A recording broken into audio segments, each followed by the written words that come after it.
Champion, sitting with Skip Bayless and Stephen A. Smith. Good morning, gentlemen. What's going on, man? How you doing? Good. How are you? I'm great. You ready for? You are. You seem chipper. Got a new phone. You ready to roll? Yeah. All things are exciting. All right. Here we go. On the show today, ladies and gentlemen, Tiger Woods fires his swing coach and says he has no timetable for hiring one. So we will discuss that. Plus, Paul Finebaum, pretty funny, the face of the S.E.C. network, a good guy. He's going to join the desk and break down some college football, the S.E.C. conference for us. But first, yesterday afternoon, we learned that the NFL had cleared Richie Incognito to play in regular season games. The former Dolphin was on paid suspension, and the league wanted to review his case before allowing him to play. Schefter report says many as 5 teams are interested in him. One of those teams, the Tampa Bay Buccaneers, with whom Incognito visited yesterday, actually Monday. Carrie says this, that would be me. Richie Incognito getting another chance, especially if it's under Lovie Smith, is a very good idea. He has a no-nonsense style, and he's one of these coaches that people really could appreciate. So here's the question, and considering his history, we try to figure out what would be a really good opportunity for him. Where would you see him? So, Stephen A., here's the question for you. Would you want him as your teammate? I would say I wouldn't mind. Obviously, he did some things that you wouldn't feel too comfortable with. Seeing the video of him conducting himself the way that he conducted himself, especially some of the words that he used, some would find highly offensive. The issue at hand, however, is that particularly with his use, of the N-word and some of the things that he said, whereas obviously most African Americans would have a problem with it. There were clearly a lot of them inside the Miami Dolphins organization and on that roster in that locker room that didn't have that problem with it. Or maybe they were afraid to have a problem with it. Maybe, but I don't think everybody was. I mean, it's one of those things. If you're going to bring it on that level, let me just say something to you, Skip Bayless, educate you just a little bit about the brothers. Mm-hmm. You might have one that would be fearful, but it ain't going to be a bunch of brothers together that's going to be fearful. No. Not of this one dude. That ain't going to happen. They clearly, whereas they should have had a problem with it, clearly some of them did not. And so when you look at that, listen, America's the land of second chances. I was uncomfortable with some of the things that Incognito said. I was uncomfortable with some of the ways that he acted. I was also uncomfortable with the way Jonathan Martin handled it. And I've been on the record saying that. But in the end, he's been out of the game. He was on paid leave. We understand that.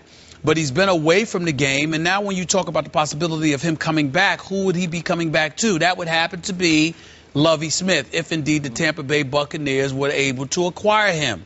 Well, Lovie Smith, he's no nonsense, relatively mild-mannered. But Lovie Smith is willing to acknowledge that he's willing to give you a second opportunity and to operate with, relatively speaking, with a clean slate. And we can't throw everybody to the wolves, and we can't deny everybody an opportunity to work again in their respective careers. The man didn't commit murder or anything like that. He didn't commit a crime. His behavior was reprehensible. He was called on the carpet for it. He was unceremoniously embarrassed and humiliated by it and ultimately suffered to some degree. I think that it's fair to give him an opportunity to play the game that he's earned the right to play.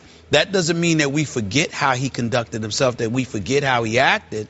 But America is the land of second chances, especially for somebody that isn't a criminal. And that's not to say he hasn't done things that, didn't bring into question whether he should be in the NFL or whatever the case may be. But at this moment in time, that's not the situation involving him. And I definitely think that he deserves a second chance. How about a 5th or a 6th chance? Oh, boy. No. I wouldn't say that. Okay, well, if I look at this resume, it seems like we're on about 5 or 6 at this point. But, all right. I would not want this man in my locker room. I would not want him to be my teammate.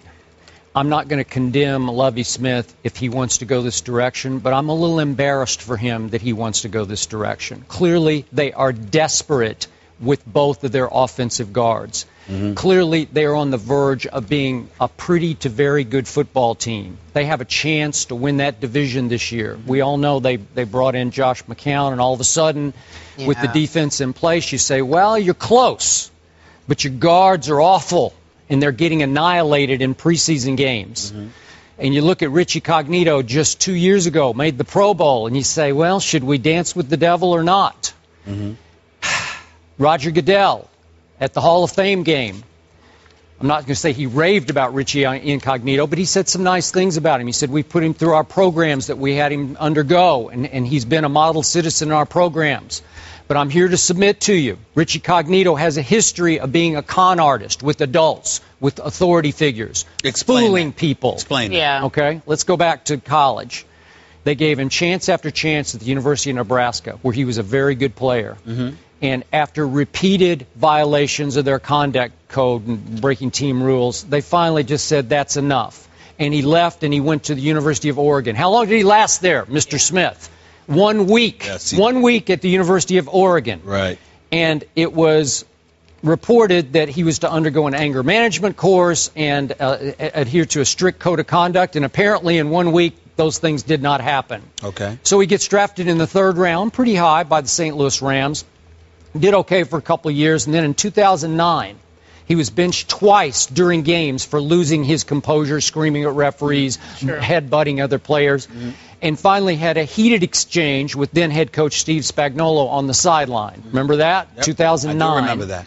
And on December the 14th, with 3 weeks left in the season, they said, that's enough, you are out of here, and they cut him. Buffalo signed him for 3 games, and then they said thanks, but no thanks, and they did not retain him. So finally, he winds up with the Rams. And in 2012, as I've just pointed out, he made the Pro Bowl. And that year, he also, in the offseason, went through the NFL program, a business program where you go to Harvard and then Northwestern for brief periods. And he was lauded for going through the NFL offseason business program because this is a smart guy. He's got high intelligence, Richie Incognito. And he was voted by the South Florida chapter of the Pro Football Writers the Good Guy Award for being the easiest, making the media's job the easiest. You know how you always vote for the one guy in the locker room who's best to the media? There's some con artist here. That's what I'm saying, because then we know what started to unwind at Miami. Do we remember that he sexually harassed and humiliated a female volunteer at the Dolphins' annual charity golf tournament? Do we remember that? Yeah. What an ugly eyesore of an incident that was for the Dolphins. That was in 2012. So he's making the Pro Bowl, and they're saying, well, he's worth it. We got to hang in there with him. And then we know what the bullying thing was. Yeah, but I think that I think to some degree you're confusing my point. I'm not trying to absolve him from any of those things. What I'm saying to you is that those things happened, but at the same time, whether it be on various other issues pertaining to the National Football League, we've debated the issue of culture. What's allowed, what's enabled, etc. So what I'm saying to you is, for me, I threw all of that aside because I picked up with the Dolphins, where his career with the Dolphins started. Now, the first order of business is that you don't need to come across as a journeyman. You need to be able to play, because you certainly ain't worth these problems if you're a journeyman, because who are you? You know, you ain't a big-time contributor. But if you are a Pro Bowler for the Miami Dolphins, and the incident in question is the whole bullying scandal, then under that premise, do you deserve to be in the league? The question about Richie Incognito and whether or not he was worthy of being in the NFL was never asked before the Miami Dolphins situation with the whole bullying scandal and Jonathan Martin. Now, if all of these questions persisted prior to that incident, you have a point. But if we're sitting there and we're looking at it from an isolated perspective, then I'm saying, excuse me, there are plenty of people. There are drunk drivers. There are people that that committed vehicular homicide in the eyes of many. There are people that have used drugs, performance-enhancing drugs, hardcore drugs, marijuana, alcohol, committing criminal acts, sexual assault, etc., etc. These are not great things. These are not the kind of things that the NFL should be proud of. But they are the kind of things that have happened, and they are the kind of things that people have glossed over to continue to allow folks to participate in the NFL. It's hard for me to look at Richie Incognito, as reprehensible as I might find his actions based on what we saw on video and what we heard some of those ignorant African Americans on the Miami Dolphins intimate when they talked about he's more of a brother to us than Jonathan Martin. Okay? It's hard for me to sit there and then say, well, you know what? Because of this latest incident with the bullying scandal, You don't need to be in the NFL. You don't need to be in anybody's locker room.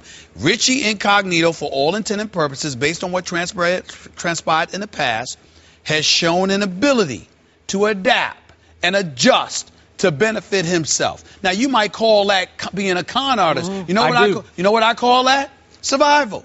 You're trying to make, let me explain. You're trying to have a career. The NFL has put you on notice. We're not going to tolerate X, Y, and Z. So to go from what he was to winning a good guy award from the media, that doesn't mean that he was a great, great guy. But what it does mean is that he learned to adjust and adapt to the professional environment that he's in to conduct himself in a professional manner in front of them. Behind the scenes, the players showed us they didn't have a problem with it, which means that, you know, it wasn't really a problem until we all made it a problem because Jonathan Martin made it a problem. That's all I'm trying to say. Okay. Just for the record, the NFL has absolved him. So they're on your side. They're saying he's cleared to sign with any team. And we're reporting, I think Adam Schefter's reporting, as many as 5 teams could be interested. And it'll probably be more in the end because he's still probably a pretty good football player. But I didn't even point out that back in 2009 he was also voted the NFL's dirtiest player. He has a psycho side to him. And when I told you that maybe some of those players in the Dolphins locker room were afraid of him, I think he's a psycho, man. I mean, I think there's a crazy side to him. Skip, what position does he play? Well, you know what position he plays. What I'm saying to you is that if you're on that line of scrimmage and 300-pound bodies are smashing up against one another, I'm not going to lie to you. I want a Rough Rider on my squad. I want a dude. Usually the Rough Riders are on the other side of the line of scrimmage. But what I'm saying to you is I want that. I want that kind. I don't want the dude that's spewing racial epithets and doing all of this other stuff. But I want a dude who is so intimidating that people are scared of them. I want that dude on my crew. I wouldn't want it if it were baseball. I wouldn't want it if it were tennis. But he's a product of his environment. Football, we don't want to say it, but Kerry's right. He's a product of the environment to some degree, no matter how people want to gloss over it. Okay, but he has taken over every locker room he's been in a bully sort of way, where he controls the locker room. And when Joe Philbin said, I didn't know this stuff was going on, I believe Joe Philbin because it's quiet, it's smart. I'm glad you believe Joe Philbin because I don't believe everything Joe Philbin says, number one. And number two, and more importantly,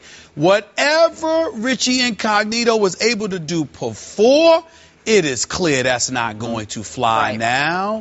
So the circumstances have changed. The NFL, as it pertains to what he was a part of before, has changed. I don't believe that that's going to be the same Richie Incognito because that same Richie Incognito will get cut in a heartbeat. So if that's the reality, then it's about his ability as a football player and whether or not he deserves a second chance. And I think he deserves a second chance. Or a fifth chance.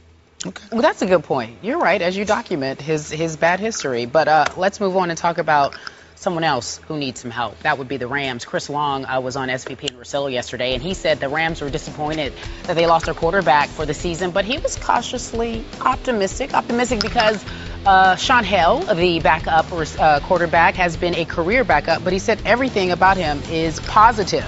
And so he feels as if they could possibly keep the offense afloat and the defense will take care of everything. Once you make a change for whatever reason, you stick with it. And we're sticking with this. There's no doubt about that.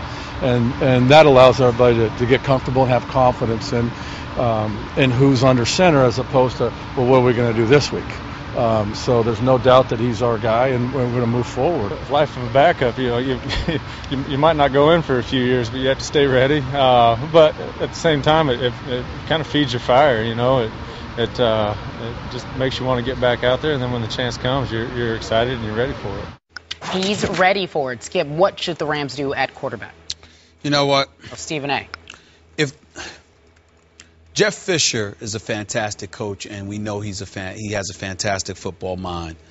But if the man is as smart as we know him to be, all of this is a smokescreen. All of this is him lying through his teeth to make sure that he doesn't facilitate a fractured locker room, Skip. Because Sean Hill, 13-13 in his career as a starter, what is it, the 2014 season, what has he done? Didn't throw a pass. I mean, 2012, 10 or 13. I'm just looking at his numbers here. I mean, what has he done? He is a journeyman quarterback. Yeah. He is not that good. And if you're the St. Louis Rams playing in the division that they're playing in, you do not need to find yourself in a situation where you are placing the stakes of your season on this dude. 3 of the last 4 years, the St. Louis Rams have won 7 games. They won 7-8-1 the year before last, 7-9 last year. The year before that, they were 2-14, okay, which is what facilitated Jeff Fisher's arrival. I'm looking at the St. Louis Rams, and I'm saying with some of the weapons that you have in place, I just need to see you go out there and get another quarterback. That's what they need to be doing. They need to be going about the business right now, trying to find another quarterback that can come in and start for their team, their organization. Because if you're placing your faith in Sean Hill, you're not giving the rest of your team, especially with this defense that has the potential to be elite, you're not giving the rest of your team the support it needs. Okay, so you would do what? I would strongly consider Mark Sanchez, regardless of Mark Sanchez saying that he doesn't want to come. I would consider him. That name just pops up in my mind. I would look for backup quarterback. I would really, really go after Kirk Cousins, to be quite honest with you. I think that Kirk Cousins has been impressive enough in the preseason.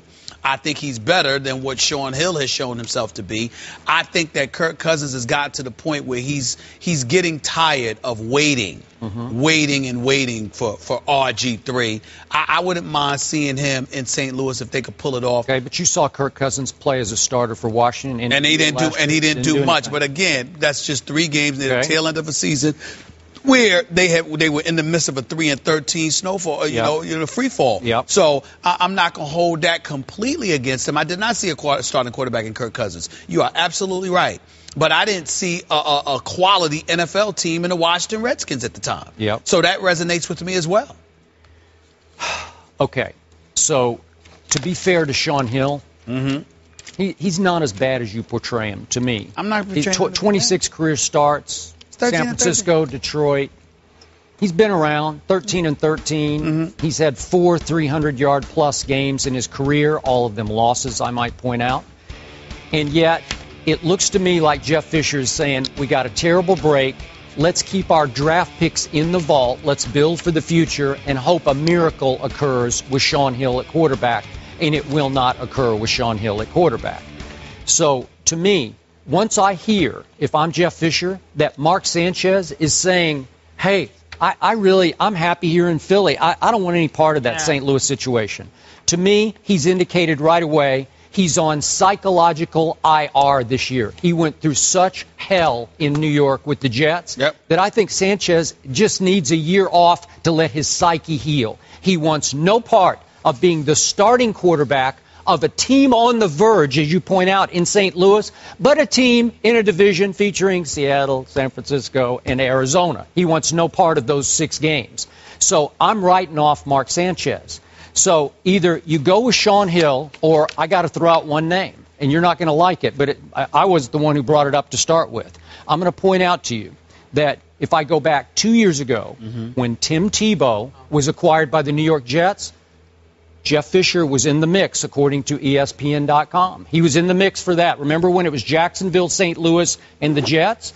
Then a year ago, when Sam Bradford went down for the next time, or for the previous time, NFL Network reported Jeff Fisher was interested in Tim Tebow. Are you telling me? Okay, well then, you're telling me. I even saw a tweet yesterday. He's making a case. Bradley Beal tweeted yesterday. Bradley Beal of the Wizards, but he's a St. Louis native, Ram fan, and a University of Florida product. He tweeted, Rams might as well go grab Tebow. Well, would you think about it at all? Because clearly... Is that a rhetorical question? Well, would you think about it? I would think about it. Is it realistic right now? It is not, because it's so late in the game. If Brian Schottenheimer, the coordinator, would have to change everything for Tim Tebow, and I seriously doubt he would do that. But should he think about it? Because his coach has twice thought about Tim Tebow. Twice. I'm going to be very nice this morning. Because as insane as I think that sounds, I'm going to modify by saying you have a point in this regard. Givens, Britt, Tavon Austin, wide receivers as talented as they are, have been a work in progress. People are looking at Jeff Fisher now and they thinking about that win-loss record. Yeah, you went to the Super Bowl with Steve McNair, God rest his soul, as your quarterback years ago against St. Louis, which you lost. But for the most part, for all the brilliance that is Jeff Fisher and his work on the competition committee, et cetera, in the end, there's a win-loss record to consider. And it hasn't been as impressive as one would think. You look at Zach, Zach Stacy. Yeah. He can run the ball. He can run the ball. Good. He can run the ball. He can run the ball. But if you got problems. Vanderbilt University. If you got problems, forget that, please. They're everywhere. They're just every conversation. Game bring up Vanderbilt, okay? Here's the deal. If you can't throw the ball because Bradford's out, and on top of it all, your wide receivers are work in progress, then you may need a quarterback with the ability to run the football, which is where Tebow should be considered. And is the defense? What? The defense good? Well, the front four is big time. The linebackers, we'll see, but I think it's pretty front good. seven overall is pretty good, but they got an elite front four. You can get to the quarterback with just the front four. You got to believe your defense is going to be top 10. I agree. But what I'm saying is, Tebow warrants consideration if you're willing to concede that you are not expecting to be able to throw the football. That's so fine. if you're saying that to me, I'm willing to just don't tell me the boy can throw. I'm not telling you that. That's but all I'm telling trying you, to say. In a similar circumstance, even though he had been in Denver for 2 years, similar circumstance, he came in at 1-4 with the team that had a decent defense that had played poorly. And all of a sudden, the electricity of Tim Tebow, whoosh, it went. They won the division and won a playoff game. Would you, if he came, he would come for the veteran minimum right now. It would be cheap. About money. Listen, all I'm saying is, you got to be willing to concede because, listen, you got a tight end in Jared Cook there that can play, and they're expecting him to do some things. So if you got a running back in Zach Stacy, you got a tight end in Jared Cook, and Tavon Austin is no joke. He's a game breaker. I'm just saying, if you're talking about Tebow, then what you're telling me is you ain't thinking about throwing the daggone football. All right, but that's all I'm trying to say. Would Tim Tebow give you a little better chance this year than Sean Hill? Just a little better chance, just on presence, intangibles, electricity, focus. I don't know. I ain't gonna lie to you, Skip. I don't know if electricity is the appropriate word to associate with Tim Tebow these days. Boy, it got pretty electric in Denver. Yeah, 7 out of 8, right? But I mean, about 2-3 years ago. It's 3 years ago, Skip. I agree. It's been a while. That's all I'm saying. It's been a while. Yep. It's been a while. And I don't want to suggest that he should leave the S.E.C. network because we love him. We love him here. Yeah, that's a good plug. Put that in. Let's be clear. My friend Tim Tebow, your best friend, is going to do a good job for the S.E.C. network here. Yes, he will. For ESPN, and he's your friend. He's your dear friend. So I want him to stay. Let the debate begin. Sean Hill, Tim Tebow. Rams are listening. Tiger needs to heal mentally and physically. He will not play until his event in December, which is why he says it's a good time for him to part ways with his swing coach, Sean Foley. Tiger's struggles continue. It's hard to see him making a push for more majors until he gets a little help. He says he's not looking for a coach right now, but Curtis Strange suggested something else. It's a complicated issue when player and instructor separate. We don't know if the bad swing caused the bad back or the bad back caused the bad swing, or we don't know the inside. We're not privy to that. But I do know this. Tiger Woods has been breaking down, and many, many golfers have bad backs. So it's consistent with a lot of other people. He will not break any of Jack's records if he's not healthy, and right now he's not healthy. If Tiger Woods is going to break Jack Nicklaus's records, there's one person he needs to go back to, and that is Butch Harmon. Can he develop that old swing they used to have in the early 2000s? I don't know if he can or not, but Butch Harmon is the man to do it. He's a father figure, and he knows the game really well. But I do know the word on the street is that that's not going to happen. Butch Harmon responds to the suggestion. No, I would not, and he's not going to call and ask. I don't think he needs a swing coach. If I were advising Tiger, I'd tell him, you're the greatest player that ever lived. Just go to the range and hit shots. Harmon leaving no room for ambiguity, Skip Bayless. What should Tiger do now? Mr. Smith, as you can attest, again and again and again, I have sat in this seat and said, Tiger Woods needs Butch Harmon. Tiger was never greater than he was with Butch from starting 1993 all the way through 2003. And that stretch of 2000, 2001, greatest stretch of golf I think we might ever see. I know that's a big word, ever, but it's going to be hard to top because the great Jack Nicklaus never had a stretch quite like that stretch. So over the last couple of years, there have been reports that there has been some communication between the two sides through back channels, trial balloons floated. And I'm told that that the negativity is more on Butch's side than on Tiger's side.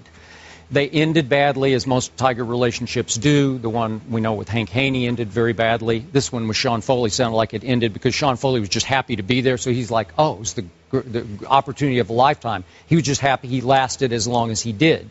But in this case, it sounds to me from a distance like Butch's ego is still a little raw from this because it was a huge clash of egos. Mm-hmm. So my question that occurred to me last night that I'll throw back to you is, why does Butch Harmon need Tiger Woods? He doesn't. He just doesn't, because on Butch's resume, which is an all-time great resume, not only as a player and from a golfing family, but obviously as a coach, he has Tiger Woods at his greatest. It's already on the resume in concrete. You can't erase that one.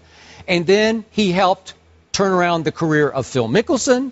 And we saw what he did with Ricky Fowler the last 4 majors. He had Ricky Fowler in contention 4 straight majors. I mean, the cumulative finish of Ricky Fowler was one of the all-time greatest 4 in a row in the same calendar year you'll ever see. Yes, sir. He's got Brandt Snedeker. He had Adam Scott and took him up to the heights. So what is left for – why would Butch, I believe he's 71 years of age, inflict Tiger Woods upon himself? Because we all know – the problem here might be Tiger's health more than his golf, right? It might just be strictly health. That's what I believe. So maybe it's against all odds, long odds that are unbeatable odds, because if Tiger can't get healthy, then Butch or no Butch, he's got no shot. But as Curtis Stranger or even Butch just pointed out in the quote we just read, Butch isn't really a swing coach as much as he's a psyche coach. He's a confidence rebuilder or builder. And in this case, that's why I think he would be great for Tiger, because he would sit him down, as he just said in that quote, and say, hey, what's the problem, pal? You're the greatest ever. We just got to relax. We got to get you on the range and just have you start swinging the golf club with no more thoughts. Sean Foley is like, got to do this, got to do this, got to keep it there, got to hire something. Well, that's good advice. Let me step in. First of all, let's get Sean Foley out of the way first. He started working with Tiger Woods, what was it, right prior to the 2010 PGA Championship? Yeah, since that time, Tiger has won 8 times on the PGA Tour, 5 times in 2013, okay? But doesn't have a major. 0. I understand that. But 8 times the man has won. So let's not talk about Sean Foley like he don't know, he doesn't have a clue what he's doing. I mean, I think I read up where some unorthodox about Sean Foley, where he's working you out, and it's the hip hop video music, and he's excessive with the videos or whatever. Bottom line is, Tiger won 8 tournaments with Foley, even though 0 majors. I get that. So really, this is not about, to me, even though folks have made it about his swing, Chambly, the golf, the commentator, along with what's this guy's name, Ian Baker Finch, they both have alluded to his swing being the problem, while others have said it's just about getting out there. But to get to Butch Harmon, let me say this to you, Skip, and it's a rhetorical question, but nevertheless it should be asked. You say, what can he, what does he gain out of it? Or, he doesn't need Tiger. No. Well, why do you have to need Tiger to do it? Why can't you just do it because you want to? And to me, we have to get to the heart of the matter why neither would want to. Clearly, you still want to be a coach because you're working with Fowler and those boys. Why would you not want, and Phil, why would you not want Tiger? So if we get to that, then you can get to the bottom of all of this. Because clearly the man still wants to coach. And if Tiger, he's still willing to concede that Tiger's one of the greatest ever, if not the best ever, then why would you not want to help him resurrect what he had? See, when we broach this subject, I'm leaning totally on you because I'm just watching them play. I don't know the history between the two the way that you do. But what baffles me and what boggles my mind, to me, the reclamation project that Tiger Woods has officially become, as far as I'm concerned, is more enticing for anybody who prides itself on coaching. If you'd never coached him before. I understand that. But listen, I'm the guy that covered Larry Brown every day for 7 years in Philadelphia. Okay. Larry Brown's name former coach of the Sixers, former coach of the Detroit Pistons and various other places, Hall of Famer, one of the greatest ever. Larry Brown, his nickname was Mr. Fix-It before he ever won a title. Why? Because no matter what the project was, the worse it was, the more he seemed enticed by it. He didn't want to finish the product. But he never went back and fixed it a second time. Well, what I'm saying to you is that he would have, though. He would have, though. But he usually burned bridges. They didn't want him back. But he would have gone back. I'm saying to you, that's what great coaches do. Phil went and did it in L.A. You know, and he wrote. I thought you meant Phil Mickelson. I was trying to think, what do you win? No. Phil left after the three-peat, what have you, wrote a book called Kobe Uncoachable. You never thought they'd be able to make amends? No, I get it. Kobe needs him. He comes back. Why can't this be that? I don't know the answer. In 2003, this is my read of the situation. Tiger Woods made it clear to Butch that he just really didn't need Butch anymore. Oh. And Butch never quite got over that. And Butch is just as proud and stubborn as Tiger Woods is. So the only way this could happen would be, and we just saw Butch's quote, he says, it's not going to happen because he won't call me either. Well, if Tiger Woods would request an audience with Butch and go meet with him quietly and privately off radar somewhere and say, look, I need you right now. I need you to help me get back on track because you're the only hope that I have. I believe Butch would do it. But he knows that Tiger wouldn't lure himself to do that either. So wait, hold on. He says, no, I would not, and he's not going to call and ask. They're together. That's a combined statement because he knows Tiger would not lure himself from an ego point of view to crawl, quote unquote, back to Butch. Here's my question to you. If Tiger were to do that, do you think Butch would come back? You said yeah. I think he would, but you'd have to appeal to him. You'd have to humble yourself and say, I need you. Yes. Those words, I need you. And I don't know that Tiger has that in him. Well, that's too bad. Because he's never had that in him. Well, that's too bad. I'm just saying that I think Tiger should make the call because he wasn't as injured, maybe because he was young and whatever, but the injuries, the attrition, that didn't kick in. That wasn't there when Butch Harmon was in the stable. But I also don't believe that Butch Harmon should require that, figuratively speaking, Tiger gets on his knees. If Tiger comes back and calls you and says, I need you, I need your help, that should be good enough because I don't recall Tiger disrespecting Butch Harmon. I recall Tiger saying, I don't think I need you anymore, as in, I got what you taught me. Not like you can't coach. Tiger didn't say that about him, did he? You know how arrogant Tiger Woods can be. And when he left Butch, he was at his height. So don't forget that. And Butch is like, you don't need me? I don't need you either. I'm good because I'll be coaching all these other guys. But you believe if Tiger, as he said, came back and said, hey, Butch, help me out. Yeah, but Stephen A's point, does Tiger Woods need to crawl to Butch Harmon? No, he doesn't. And Tiger would never do that. But there's some way, especially if a mediator could, maybe you could get involved between them to mediate this. Please. Could you work it out? You talk about Tiger being petrified of sitting in front of somebody, it would be me. But I don't know why because I'm a supporter of his. But Tiger needs to make the call. And Butch Harmon, if Tiger makes that call, don't ask the man to lower himself to groveling or begging. Him simply saying, I need your help, should be good enough for Butch Harmon. Men and their egos. That's what it is right there. Long considered the mouth of the South, Paul Finebaum is now the face of our new S.E.C. network, and he's joining us now. First of all, we all know you as a commentator, fiery on the radio and obviously on television. Author is something else that we can add to your list of credits. You have a new book out, My Conference Can Beat Your Conference, Why the S.E.C. Still Rules College Football. Quickly, give us a rundown about the bestseller, or soon to be. Well, it's autobiographical, where I start off 35 years ago looking up to Skip Bayless a couple of miles away as one of my mentors and hoped that I could ever Is that a true story? It is a true story. Does he know that? My first job was in Louisiana. I covered the Cowboys, and I walked up to Skip one day and introduced myself. My hand shook and said, I'm a great admirer of yours. And I read every one of his columns, and this is truly the last thing on my bucket list. So I'm here. All right. And now my hand shakes when I shake his hand, right? Because he's such a big deal, right? He's a big deal. Right. Yes, he is. All right, so let's get right to it, gentlemen. You want to ask him some questions about the S.E.C. I know we had talked about a few things in the meeting. Well, first of all, first year of the playoff system.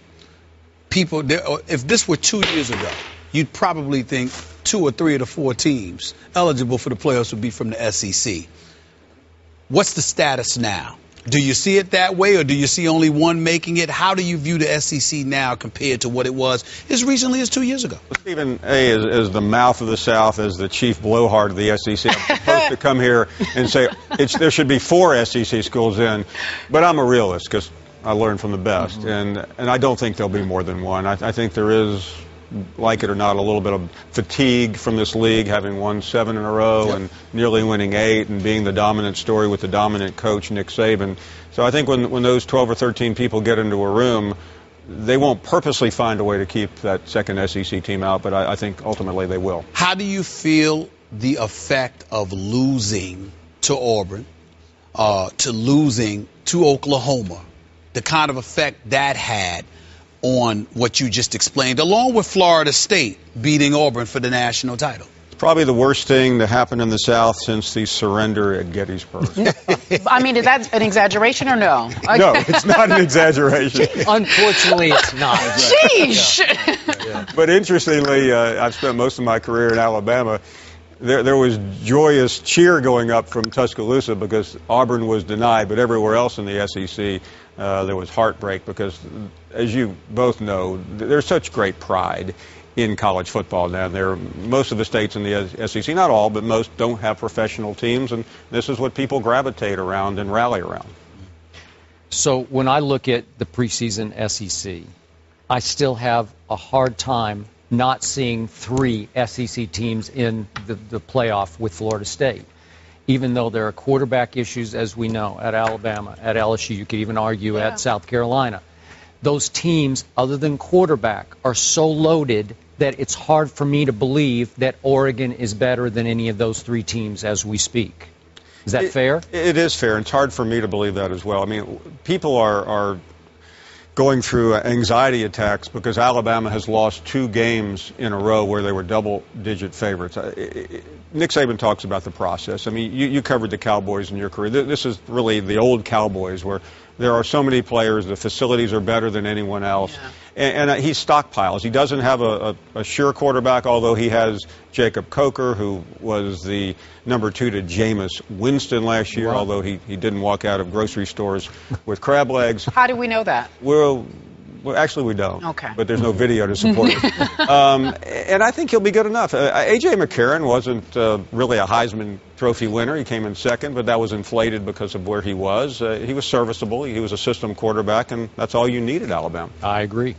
I'm looking at Blake. So let me get this straight. When you look at Coker, look at Blake Sims. He's a 5th-year senior. You like Coker better? Yeah, Saban's being very judicious. He's talking about both players, and you both understand that. Blake Sims has been there a long time. He's popular. It's the wrong move, considering this is a team that lost last year at the end because there were issues on the team between Young and No. There was entitlement.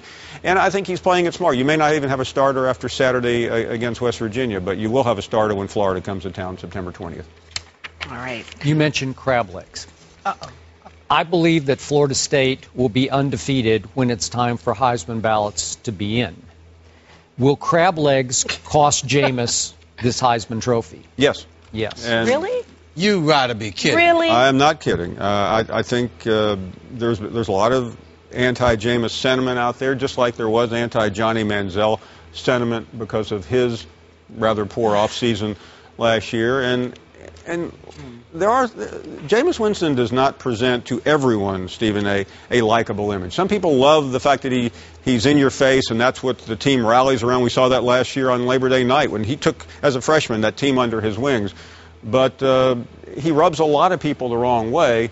He went to media days in Greensboro this year talking trash against the SEC, which some people in my part of the world resented. That's fair, but that's just who he is. But what if he backs it up? What if he backs it up? Because let me tell you, here's the question. If Jameis Winston isn't going to win the Heisman, who's on your list? I would probably go with Marcus Mariota right now. Oh, really? They said that? Really? Okay. Out of Oregon, you think he's going to pull it off? I do. You really believe that? Now, I thought it last year and the year before with Oregon and the year before that, and I've been disappointed because I'm a fan. I'm a fan of the Pac-12. I think they play great football out there. Okay, Paul, so he rubs people the wrong way. So is it a personality contest as opposed to what you absolutely do on the field? Listen, people, I don't know how you get a Heisman vote, Stephen A. This conversation comes up in November. I agree. I've run into 100 Heisman voters just walking down the hallway at the end of that. I mean, there are people that and not to be disrespectful to the elderly, but who haven't been to a college football game in 25 or 30 years. And I'm not talking about Heisman winners. I'm talking about writers and former writers. And they will go against him because they don't like him. I'm not wild about Jameis Winston.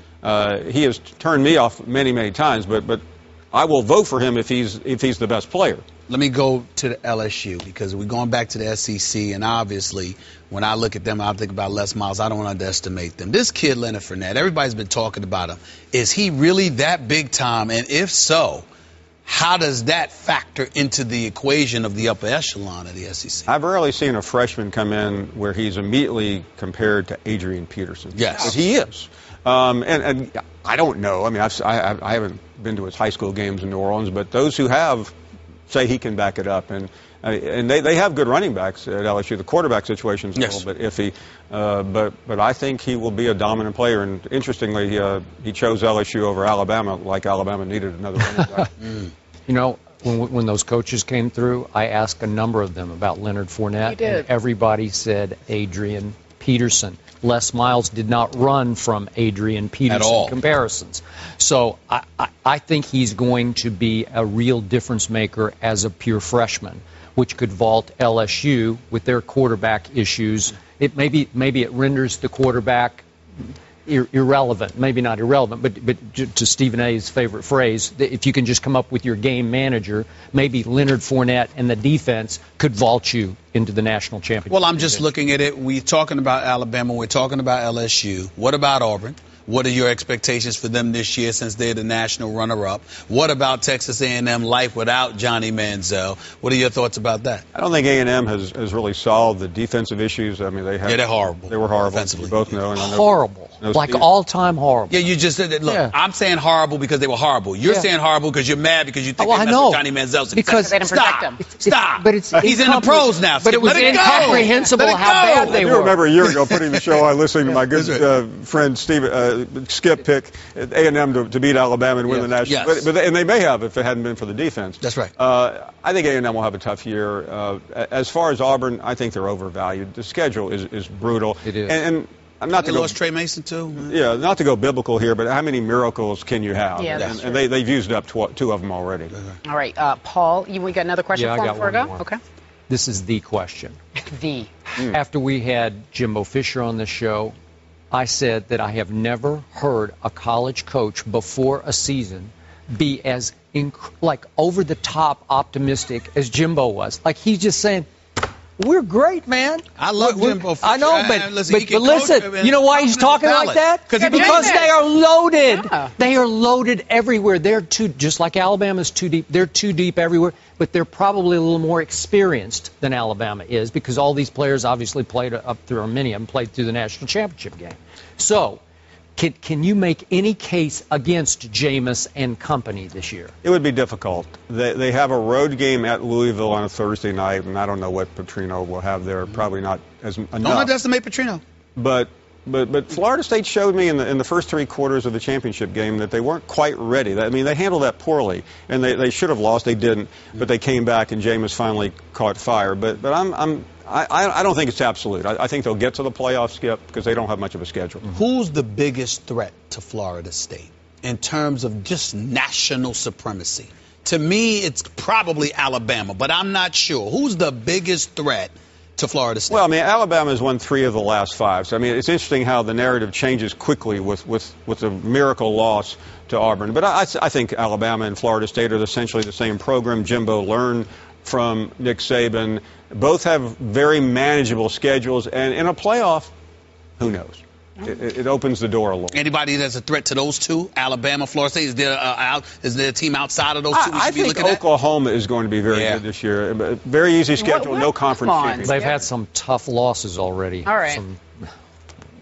Some serious issues. I would go with Oregon as the other. All right, so Paul Finebaum Show, 3 to 7 on the S.E.C. Network, Paul? Yes. Okay, and what else do we need to know about you? What else do you have? Well, I will be on starting Saturday on S.E.C. Nation with Tim Tebow. With Tim Tebow? Wait, my friend. Wait, my friend. Wait, did he just say Tim Tebow? You know? You tell him. He will have a jersey on just in case he gets the call, Skip. That's right. You tell him I'm rooting for him. Better quarterback, better analyst? I think he's been good as an analyst, but I like him as a quarterback. Okay. I'm with Skip on that. Thank you. You guys are dear friends. You're dear friends. At the altar of Skip Bayless. Apparently. Good grief. Or the altar of Tim Tebow. My friend, be respectful. My friend Tim Tebow is going to do a fabulous job. I believe that. Yeah. Paul Finebaum, thank you so much. Percy Harvin compares Russell Wilson to Brett Favre. After the preseason win over Chicago, Harvin told Wilson he reminds him of Brett Favre. And speaking of Wilson, he says, just keeping the team calm no matter if it's 3rd and 1, second down, whether we're blowing a team out or whether we're tied in the NFC Championship. He's always got an even keel, and for me, I look for that comfort in a quarterback. And I know a lot of the guys on the team look for it. Harvin played 2 seasons with Favre in Minnesota, and he says he's not the only one who's noticed the two have some similarities. A lot of pressure to be compared to a future Hall of Famer. Stephen A., I'll ask you, is this a fair comparison? No, it is not, and I'm really questioning right now whether Percy Harvin knows what the hell he's talking about. The man has mad skills. I'm just messing with him a little bit and all in fun, but in all seriousness, I don't think there's any kind of comparison.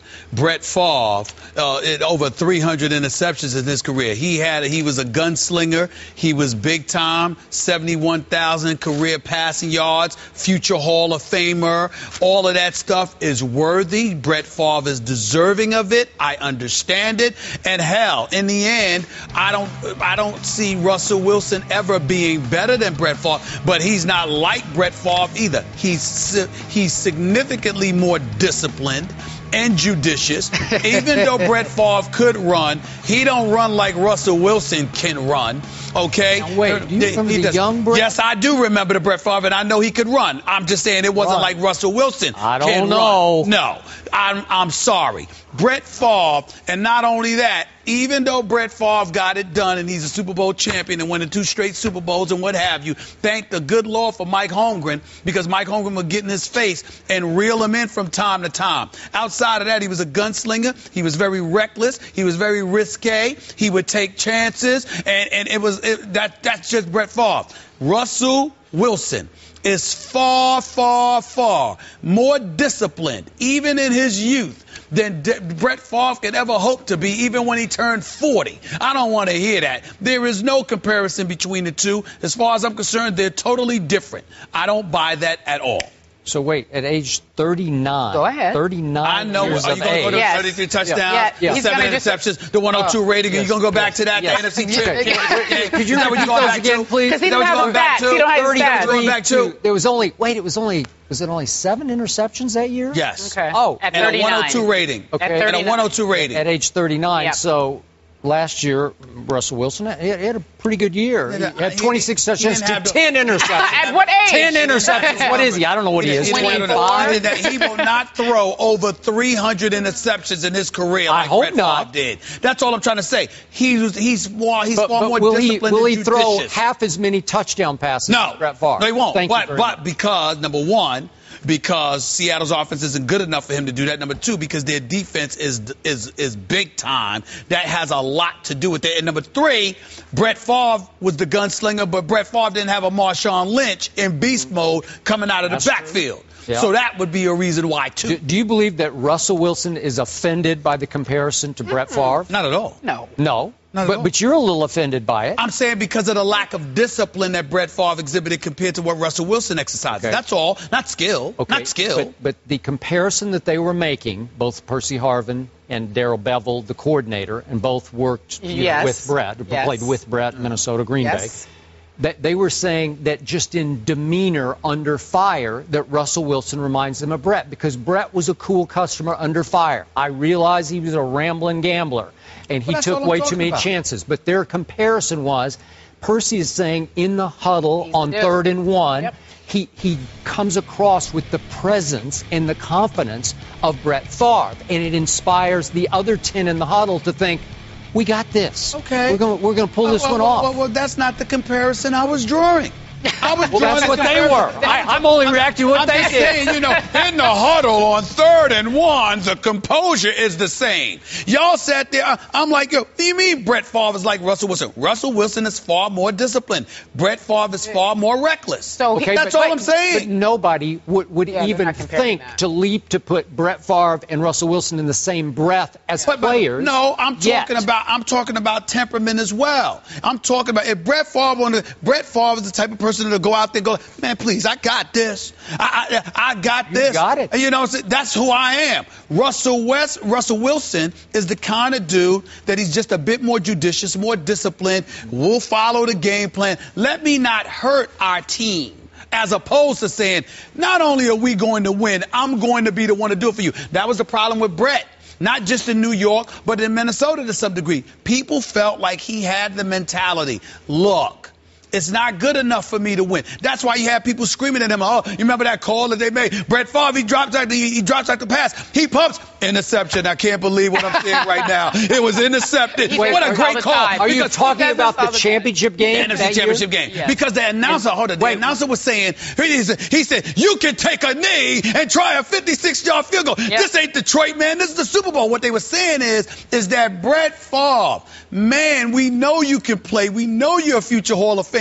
We know what you can do. But damn, don't you know how to exercise discipline? Can't you sit there and recognize the sensitivity of the situation and not go out there gunslinging and just taking chances? Okay. I'm saying to you, Russell Wilson would not be that guy. Okay. Brett Favre is all about being that guy. Okay, remember, at that point, Brett Favre was 39 years of age. You got to remember. And at what point in the game did that occur that you're talking about, that play? Wasn't it right before? It was in overtime. Yes. It was in overtime. Yes. So wait a second. The Minnesota Vikings, whom nobody picked to even sniff the playoffs that year, had made it all the way to the NFC Championship game in New Orleans against the strongest home field advantage, as you always say, that the Saints have in that Superdome, and they got all the way to overtime against the Saints before that happened? Wow, that was pretty great. Why not just leave the set, walk over to the cafeteria, and come bring you some cookies and milk for making the same point that you always make? No, I don't like milk. I don't like milk. How do you get your calcium? I tell you, 71,000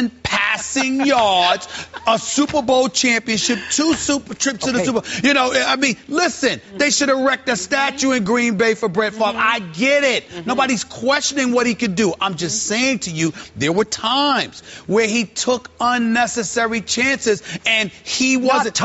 Every time he did. He did it every game. There are a lot of people believe that they won a title because Holmgren was there to get in his face and reel him in, and he was the only coach who was ever able to do that with Brett Favre.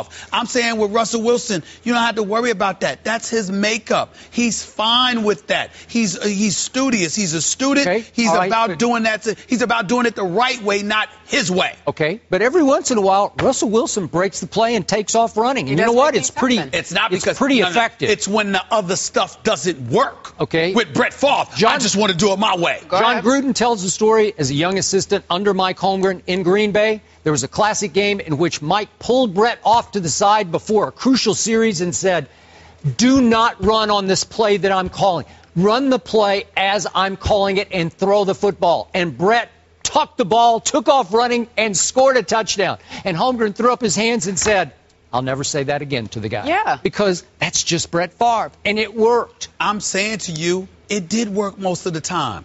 There were some times it didn't. I'm not saying it's wrong. I'm saying it ain't Russell Wilson. Okay, wait, hold on, Stephen A. Back to topic. So Percy Harvin says temperament. They're the same. Don't you like that comparison? You say they don't have the same temperament. I don't think they have the same temperament. And if I were playing on a team like Seattle, I would not want Brett Favre being that way. Would I want him being that way on the Green Bay teams he was playing for? Sure, I would. We're just talking about the huddle on crucial downs. 3rd and 1. The huddle on crucial downs. Just his presence is starting to be Favre-like. So he's not scared. Wow.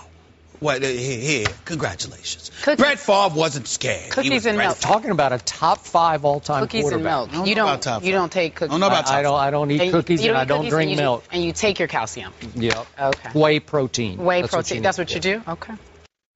This Sunday night, the heat is on in Atlanta. The drama heightens with only 2 races till the playoffs. Casey, Austin, and Kyle Larson. sit on the bubble, and need a win to secure a spot in the all-new Chase. 43 drivers battle, 16 advance, 2 races to go. The Oral-B USA 500 in Atlanta, Sunday at 7 Eastern on ESPN.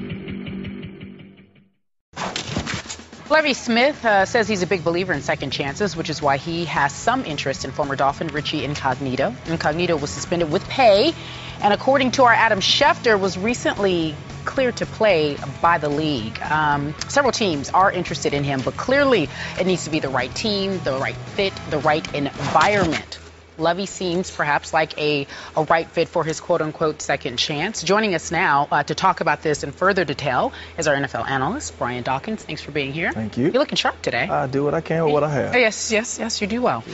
Here's a question. Would you want him as your teammate? You don't have a choice, first of all, who your teammates are. And the problem with this situation is this. What we remember from Richie Incognito is what happened. All right, and the things that have come out of what he did in that locker room are absolutely disgusting. So from that vantage point, if it's that Richie Incognito, I don't want him as my teammate. Okay. All right. If I'm the head coach, it's a different conversation because now I have a choice whether or not I want to infuse that into my locker room. And we have a coach in Lovie Smith that I believe has done a good job, obviously, in Chicago. Every coach has knuckleheads, but I think that he laid a foundation of how his team would be run. And I think guys follow that to the letter.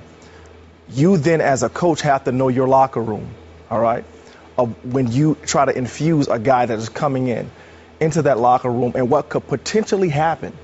For me, has he dealt with the issues that he has? He has an anger issue, a tremendous anger issue. And that thing filtrates in a lot of different ways.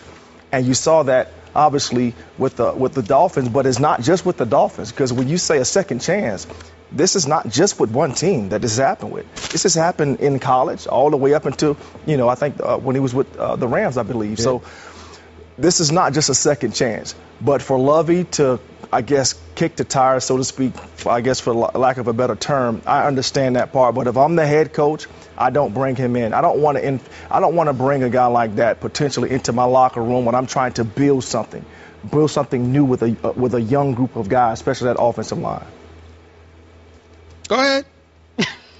Well, you go. Look, man. You go. Fine. I disagree. And the reason I disagree is because it's the NFL. And again, I'm about second chances. If you ain't a murderer or somebody like that, I agree. You know what? The best way to put it is Lovie Smith's words. When he talked about, it's like, I believe in second chances, and the paraphrase, he was basically alluding to having a life sentence. He doesn't believe in that. He said, believe that anybody that has that is probably in jail. If you're out in this world, you're playing in the NFL, there's a whole bunch of stuff that has happened with NFL players inside NFL locker rooms. And don't tell me grown men can't handle themselves. I'll throw it back at you this way, B-Dog. See, you got to remember, me and this man go back to the days in Philadelphia when I was walking in that locker room covering you with the Eagles. Richie Incognito, for all the stuff that he did, all the ugliness that you highlighted and outlined, Richie Incognito come back into a locker room where Brian Dawkins is. Is that happening? Right now. No. It ain't happening. That's my point. No. So the fact of the matter is that the fact that you are in that locker room is enough. You think about the Ray Lewises of the world, the Chris Carters of the world, as much as we love and applaud and respect them brothers, they're retired now. There are people still playing in the NFL that mirror their feelings, that have their size, their mass, but more importantly, their heart and their conscience. You are not going to be Richie Incognito with the eyes of the world raining down upon you because you are fresh off of the bullying scandal with a semblance of personality inside a locker room, and you are going to be a problem because you done been exposed. So to me, I view Richie Incognito totally differently. There is nothing but upside here because you're playing with he's not, but you are officially playing with house money. If you got Richie Incognito, he is in no position to demand money. He is in no position to demand a lengthy contract extension. He is in no position to walk inside of a locker room and say, I'm going to do what I want, how I want, the way I want to do it. You are lucky to be in the NFL. If anything, this is your last shot. And because it's your last shot, if I got any kind of personality inside that locker room, I'm playing with house money. Then you take into account the Tampa Bay Buccaneers. Do you see the way they dismantled their offensive line? Dead last year in offense, dead last in their passing attack. Glennon is not even starting. Now you got McCown that was there. a rookie quarterback. I understand that. Exactly. Yeah. Now you got McCown up in there. You still got Doug Martin coming out of the backfield. By the way, Skip, you got to have experience in Vincent Jackson, but you got two rookies. One is your tight end, and now you got the wide receiver Mike Evans out of Texas A&M. I'm sorry. The offensive line is incredibly, incredibly important, and football is a very physical sport. Dare I say, you might not need to be a choir boy playing offensive line. No. You might need to be a little bit nasty on the football field, and maybe, just maybe, one of the reasons the Tampa Bay Bucs were so inefficient and pathetic at that position is because they might have had a bunch of dudes that weren't rough riders.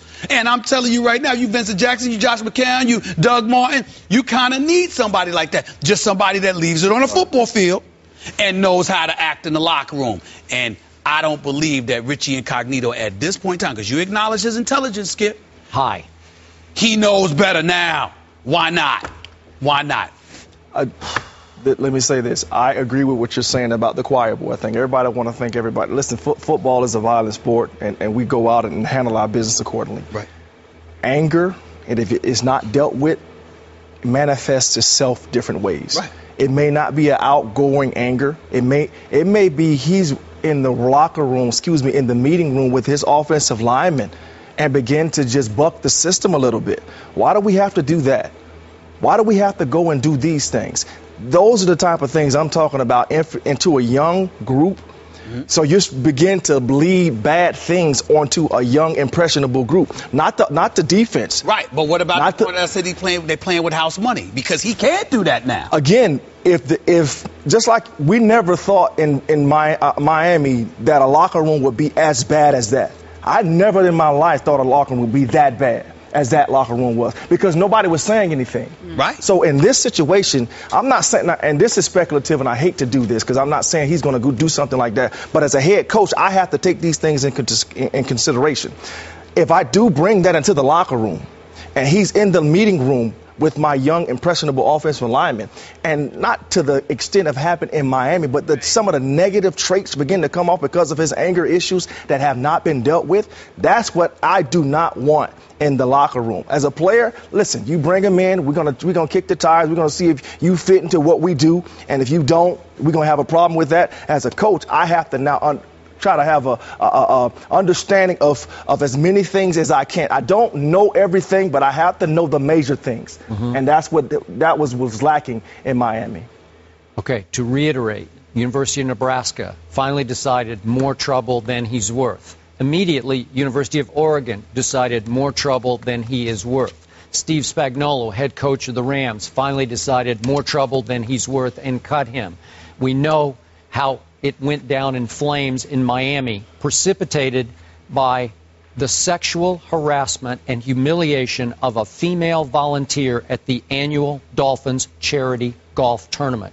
Details graphic. I don't want to repeat them here, but detestable behavior by this man who took over the Dolphins locker room because he's a smart guy, he's a little crazy, he scares other players, and he took over the entire locker room in a bully fashion where other players were afraid to cross him, to say that's enough. Football, as this man knows as well as anyone, it's a unity game beyond basketball or baseball. The team unity is essential to winning football games. This man, to me, has proven to be disruptive to team unity. He's not going to be just another let's all pull together cog on the team, and he did make a Pro Bowl in 2012, but he has con artistry within him, because I also told you in 2012 he got voted by the South Florida chapter of the Pro Football Writers as the good guy award for that team because he best helped the media do its job. So he'll say and do a lot of right things. He'll fool a lot of the right people in the media. See, that's where we part ways. Because when we say fool, as in fooled other people, Skip Bayless, I don't know if you remember this, but we were sitting here talking about this. Half the dudes in the locker room were rolling with him. He didn't fool anybody. They were cool with it. I think some of them were afraid of him. What I'm saying to you, I'm not going to deny the possibility of somebody being afraid of a 350-pound dude that seems psychotic from time to time. What I tried to tell Skip earlier, B-Dog, was let me educate you about brothers. We might be scared of you as an individual, but when there's a crew of us, we are not scared of you. We will deal with you. One wide receiver weighing 195 pounds is entirely different than a slew of brothers that's watching you go around spewing the N-word and they ain't going to say anything. In what world? Trust me, that's not going to be a problem. But what I'm saying to you is they were all right with it. And to me, that speaks to the culture more than to Incognito. And so I come back to you because I think the pertinent question is twofold for Brian Dawkins here. Number one, are you saying that you don't think Incognito should be in the league at all? And number two, I'm looking along the lines of, do you hold him entirely responsible for what happened? And if not, what role did those other players play in it, especially the brothers who had labeled him more of a brother than Jonathan Martin was, which I found very egregious. Very, very disturbing. Which one? That was very disturbing. Yes, it was. I guess your first question. What do you want him out of the NFL? Do you think he should be out of the NFL? If he has not gotten the counseling that he needs. But the NFL said he did. When I talk to him, as a head coach, when we have discussions with him, and you mentioned the fact that he can manipulate his words, do I trust what I see enough to allow him into my locker room as a head coach? All right. For me, I've told you, I do not. So am I saying that no team should give him a chance? Somebody's going to give him a chance because he's talented. I agree. They will. Every time you have talent, they're going to give you a chance. I'm just telling you, if I'm the head coach, I do not go down that path. I do not want that potential in my locker room to steer any of my guys the wrong way. And the other thing is, do I truly understand the strengths and weaknesses of my locker room yet as a new head coach? I'm not saying Lovey's a new head coach in regards of being a new head coach, but on this team, do I truly understand the depths of the leadership of my team? My second question was, do you hold Incognito fully responsible, primarily responsible, or a part of a problem that permeated that locker room? Okay, he's primarily the problem. Okay. He was primarily the problem. It all sprung just like a seed. Everything sprung from that one seed, and it began to get, I guess, buds on other places, and they begin to be cool with that conversations, which is absolutely atrocious. And to have listen, I don't like to say the word anyway, but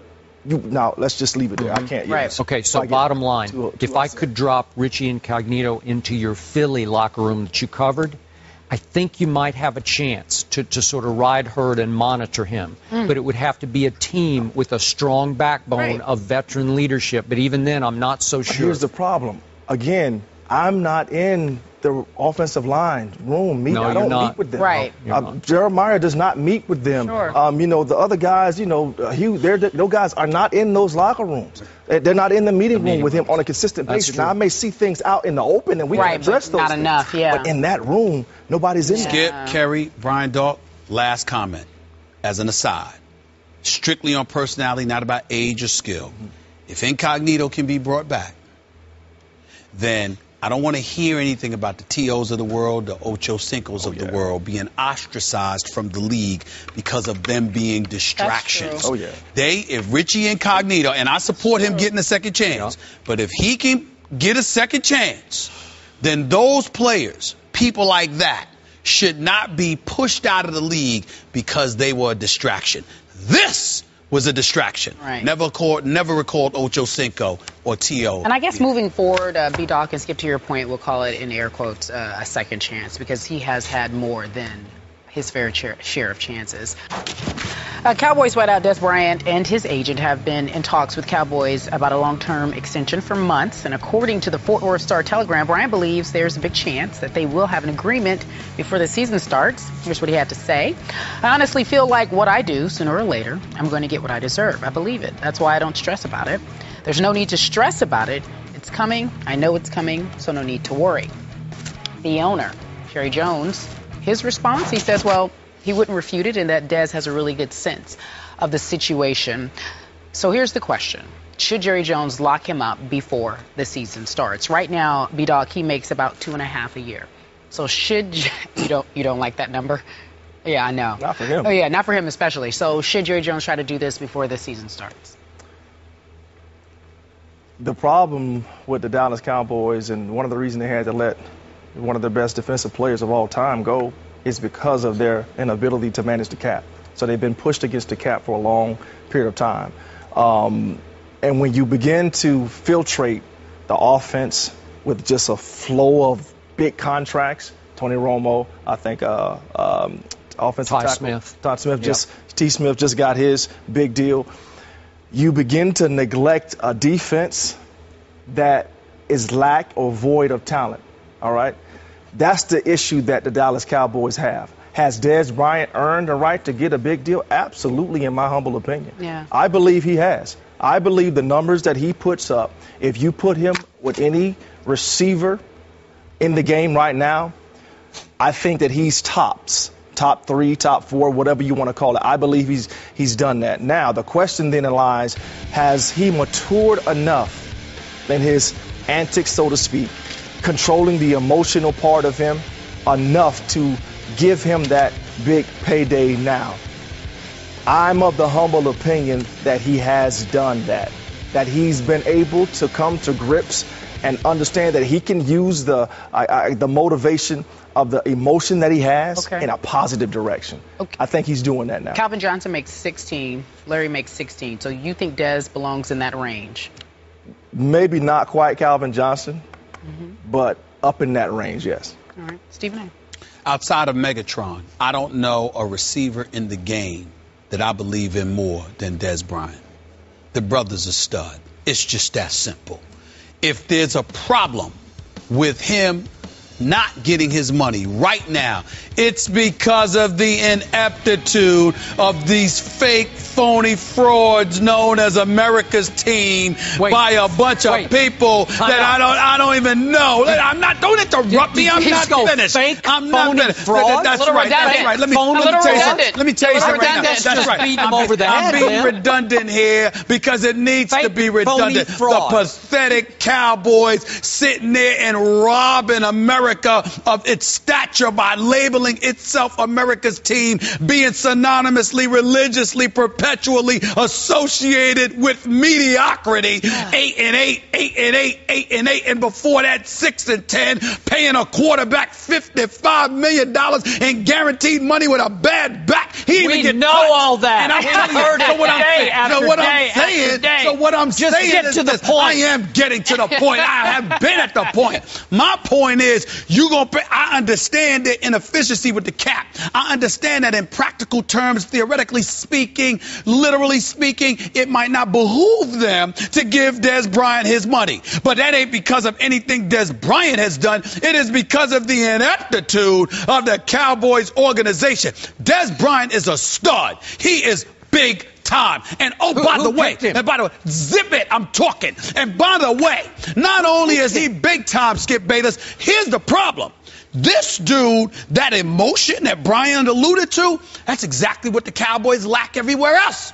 If it wasn't for him being emotional, I don't know if they would feel accountable. Jason Witten is as productive as he is, not only gets to play tight end, but pick the roster. I don't want T.O. here. He's affecting things with me and Tony Romo. He's gone. Oh, stop it. Yes, he did. Jason Witten is slick. He is. I am not exaggerating. Actually, I got it from very reliable sources that he said that. I stand by that. That's right. I said about two-thirds of the team wanted him out. You can sit there and say what you want to say. I know what the players told me. And I'm telling you right now. I'm telling you right now. No, he did not. Yes, I'm telling you right now. I'm telling you right now. Here's the deal. You got. I wasn't talking about T.O. I was talking about Jason Witten. I'm saying to you that Jason Witten, whether it's Tony Romo and he's ingratiated himself with Jerry Jones, he's sitting there and the wives and the owners, but everybody's chilling, everybody having a good old time while y'all are mediocre. You could pay them. I solely support paying the offensive line because they did a good job last year and they may be the best in the game this year. So I get all of that. But at the same time, why should Dez Bryant have, I understand literally speaking, he does have to suffer because I have a cap to put forward, and I need to prioritize my defense because we stink. We're going to be awful, giving up 600 yards in a preseason game. But isn't it a shame? Isn't it a shame? And don't you dare start off your soliloquy by saying back to the question. I have stayed on the question. Isn't it a shame? Isn't it a shame? Isn't it a shame that Dez Bryant has to be the one to suffer because the Cowboys don't know what they're doing? That man deserves his money. That man deserves his money. He just can't get it because they're so inept they can get away with not paying him. Steve, you know the question, right? Please. You know please. You know the question. Please. Now, back to the question. Yeah, whatever. Okay, first of all, I'm confused because you're always confused. Wait, is Dez Bryant a Dallas Cowboy? I'm losing sight. He is?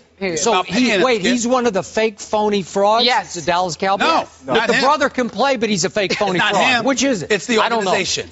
It's the organization and those who run it. Okay. All right, fine.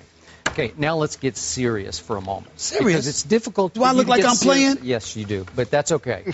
Okay, back to the issue at hand.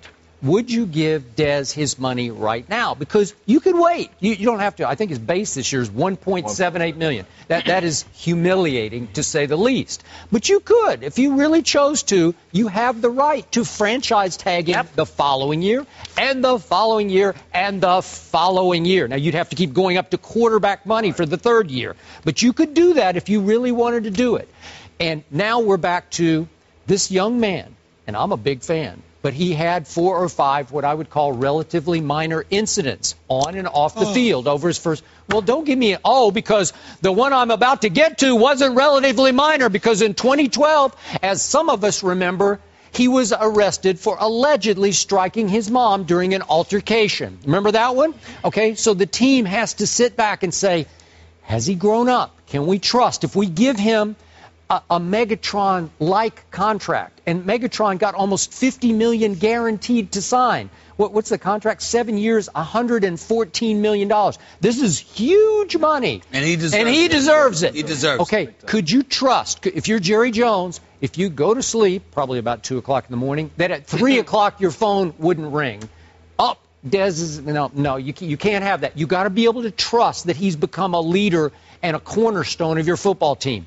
I am leaning toward I trust. I'm leaning toward that I would get this done before opening Sunday.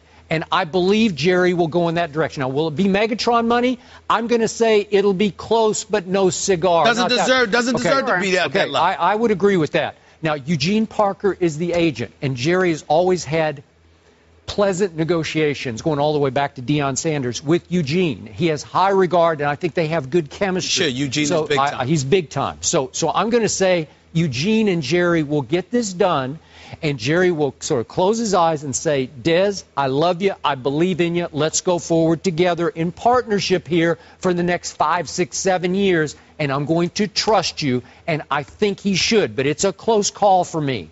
It's a close call. It's not a close call for me. It's not a close call for me, and I get tired. Listen, you're fair. You're fair-minded in bringing up those things from the past. I understand that it's obligatory to do that because you have to take everything into consideration when you're investing in somebody in the future long term. But I will remind you, this is the NFL. And outside of your signing bonus, ain't nothing guaranteed. And you can sit up there and get rid of contracts all the time. Well, and if you can invest. You can't get rid of like $50 million guaranteed. Listen, if you can get, look, you got Tony Romo. As in? Man, you gave him $55 million. The man got one playoff victory on his resume in his entire career. I think when we look at Dez Bryant and you talk about the wide receiver position, this dude is elite. What you look at Romo and see is you see a guy that puts up great numbers. You see a guy that's a good quarterback. But when you talk about the top quarterbacks in the game, Tony Romo, in terms of elite, is not in the conversation. I agree. Okay? So if he's not in the conversation, then you can invest $55 million in him. If you can invest in Jason Witten, who is older and slower, but still highly productive, but still entrenched as being a part of the level of ineptitude that the Cowboys have continuously put forward year after year after year after year after year. How do you feel How can you not sit there and turn around with a young stud in Dez Bryant who's all heart and can ball? What did you think? And is tough stuff. It can do stuff.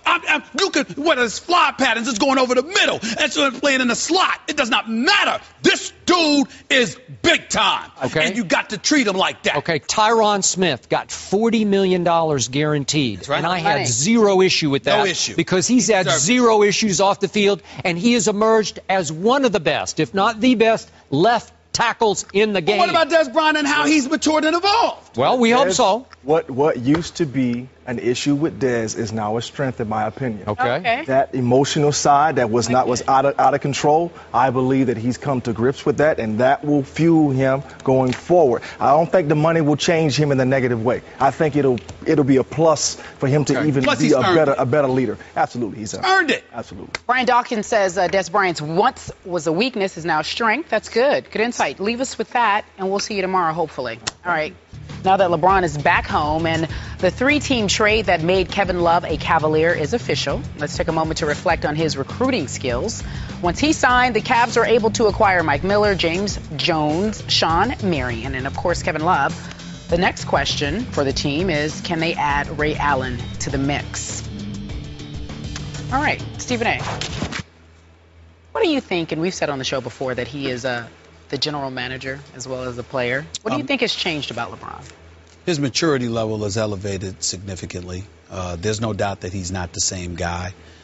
He's grown. He was an individual. He was single. He's married now. He's a father. When he moved out to South Beach, the only way that the girlfriend was coming is if she was the fiance and ultimately the wife. And we all know, and you talk to anybody that knows anything about LeBron, they just rave about this girl. She seems to be an incredibly, incredibly special woman. So the combination of those things, along with Dwyane Wade initially helping him in terms of just feeling, you know, what it was like to have a family, what it was like to be a part of all of that. Not just the wife, Dwyane Wade, but the wife's parents as well. You had all of that going on. The crew, Rich, Randy, Maverick, they're all a part of it as well. And we see now, because even though they make concerted efforts, as well they should, to really separate themselves and show that they have their own individual talents, that they'd like to be recognized. We see Rich Paul growing in the agency business. He's the one representing Eric Bledsoe right now, for example. You see Randy, and he's doing some things, and he's going to be doing some things with the personnel department, from what I'm being told, with the Cleveland Cavaliers. You know, Maverick's really making a name of himself for himself in the marketing industry. You just see LeBron being all about business. And I think that what's transpiring is that it's one thing to have a wonderful personality and to be seen as class personified and to be the kind of guy that guys want to play with. Yeah. But it's another thing when they realize the benefits they could potentially reap, not just from success on the basketball court, but what they see LeBron doing as a businessman. It's a contagious effect. It's something that you're witnessing right now. There is no basketball player getting paid the money that LeBron James is getting paid off the court. This dude is doing it. And when you see that kind of stuff transpiring, you have a vision of what life could be like beyond the court of play, because they're witnessing what LeBron is doing, and he's not hesitant to espouse his knowledge and his connections with those who are in his inner circle. So everybody witnesses the benefit that comes from it, and it's almost like it's a business decision. It's not just about basketball. It's about business, and apparently being friends with LeBron James and potentially being teammates with LeBron James is very, very good business. Profitable. I agree with and appreciate everything you just said. And I hark back to some of those cold nights in Cleveland. And I think of the times, remember the pictures they used to take during introductions, where they do the playing around silly, and it was juvenile to me. It was kid stuff. And it didn't sit well with veterans around the league. And then there was too much chest beating, and there were some three-point barrages where he would take 12, 13 threes in a game, and he was shooting 30, low 30 percentage. And all that went away after the climax of all that immature behavior, which was the decision on this network when he went to South Beach. I'm taking my talents to South Beach, and I still think he will forever owe a debt of gratitude to Dwyane Wade for teaching him how to be a professional, as in a true superstar, a leader of a franchise, a face of a franchise. And he grew up in Miami, as you just pointed out. And this, this rebirth it's astounding to watch, because as Brian Windhorst in the supreme piece that he did for SportsCenter, and he also has written about this for ESPN.com, it's just sensational stuff, pointed out how many times he got snubbed by free agents in Cleveland. Remember, we're talking about Cleveland, Ohio here. It is still in the Rust Belt. Yeah. And he's become now the Pied Piper of Cleveland, Ohio. After he couldn't get Ray to sign there, we're going back to like 05. Michael Redd wouldn't sign there. Trevor Ariza said no. And then they tried to do a sign and trade for one Chris Bosh. He said, no, I'm going to Miami with Dwayne Wade. And then we know the rest of that story. But to me, the turnaround where everybody now wants to go to Cleveland, Ohio, destination, is just unbelievable to me. And it speaks to all the maturity you talked about, where he's become the consummate teammate and leader. I didn't see this coming, and it's going to culminate today with the press conference with Kevin Love. Well, what we're really going to see as well is that LeBron James is going to have an incredible impact on future stars in the game in terms of how they go about their business. Yep. Because when you witness the kind of thing that you're witnessing, you know, remember, we saw Kobe and Shaq get the Karl Malone, Gary Payton. We didn't see that with Jordan because it wasn't necessary, because he had Scottie Pippen.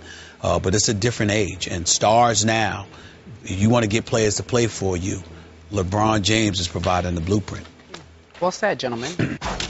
Mark Sanchez's name has now come up multiple times in the last 24 hours as a possible replacement for the Rams' injured quarterback Sam Bradford. But he thinks his future belongs with the Eagles as Nick Foles' backup, and he wants to stay in Philly. Quote, there's a ton of quarterbacks. Talk about someone else, so says Sanchez, a former franchise quarterback, seemingly fine with being the backup. Stephen A., what's going on? What's going on to me is two things. Number one, Mark Sanchez knows that he can be a free agent come March. Why put himself in an untenable situation that could potentially influence his marketability or lack thereof and jeopardize his bottom line, which is the dollars, after this upcoming season? That's point number one. But point number two also involves Chip Kelly. Something special is going on in Philadelphia in terms of quarterbacks that seem to be doing well. Michael Vick did not play bad. He just got hurt. Nick Foles had 27 touchdowns, just 2 interceptions.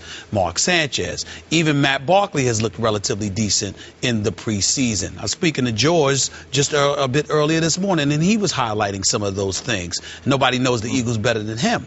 And so for me, when I look at that and I say it's a system kind of thing going on with Chip Kelly that seems to be very good for quarterbacks. So all I need to know about Mark Sanchez is he's telling us, I think, I need a year off. Yeah. I need to be out of the line of fire for a year. I'm very content being a backup to Nick Foles. If I play, I play. If I don't, I'm good. And then maybe I'll become a free agent next year, or maybe I'll recommit and just become a long-term backup to Nick Foles, because I love playing for Chip Kelly. True. Like, restore and replenish. He needs a moment off. He was embarrassed. He wants to take a break. Yeah, this is a former 5th pick in the draft. Yeah, 2 AFC championship games. Why jeopardize his money now going to a bad situation? Get that money in March. That's what I see. All right, you all about the money. I like it. I'm a capitalist. I ain't lying. Said that before. For Steve Bayless and Stephen A. Smith.